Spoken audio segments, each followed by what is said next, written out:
Nella tragica vicenda di Modena, una vera tragedia per tutti coloro che si sono trovati lì in quel momento e soprattutto per gli 8 feriti, a cui va tutta la nostra solidarietà, nessun elemento, nessuno parla di etnia, radicalizzazione religiosa, di attentati terroristici, di moschee.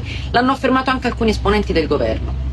Un 31enne italiano, nato e cresciuto in Italia, figlio di genitori marocchini, laureato in economia aziendale, che fatica a trovare un lavoro, ha gravi disturbi psichiatrici diagnosticati. È in cura nel centro di salute mentale di Modena fino al 2024 e poi probabilmente smette di curarsi. Interrompere la terapia per un paziente psichiatrico è estremamente pericoloso. Si possono avere allucinazioni, deliri persecutori, convinzioni psicotiche e si può finire per compiere gesti violenti ed estremi. Ma purtroppo si continua a far finta che i disturbi psichiatrici siano una strana credenza per appassionati del genere, tipo UFO o scie chimiche.